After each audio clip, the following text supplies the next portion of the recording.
Hello everybody, Dennis Chamberlain here with the National Philanthropy Resource Center and your nonprofit tip of the week.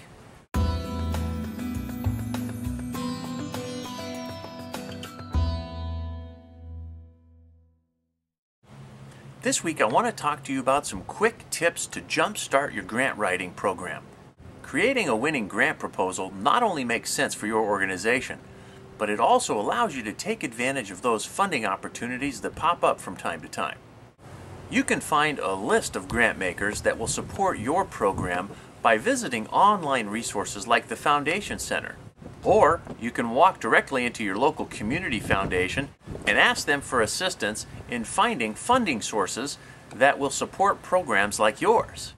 These community foundations will be happy to help you navigate the list of potential funding sources that can help support your organization. And it's free. So as you begin crafting your grant proposal, most grant makers are going to want to see the following 11 elements in your proposal. The first is a cover letter that's signed by senior management or your executive director. The second is a one-page proposal summary. A lot of funding sources like to review your summary first before they go into the full proposal. The next element that you'll want to include into your grant proposal is a history of your organization.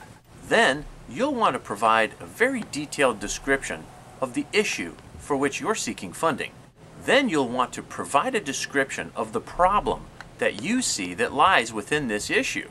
Then you're going to want to establish objectives for the program that you've created to address these issues or problems.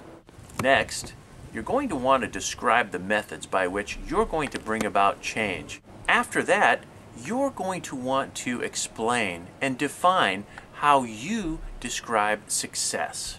So what is it that needs to occur in order for your program to be successful in the eyes of the funding source? What is the budget that you've allocated for this program? And then lastly, you're going to want to include any appropriate and relevant attachments, either attachments that pertain to the materials that you've discussed or attachments that have been requested by the funding source. Examples of that might be letters of your tax-exempt status, members of your board of directors, resumes of key personnel, table of organization, and other issues, or in other documents.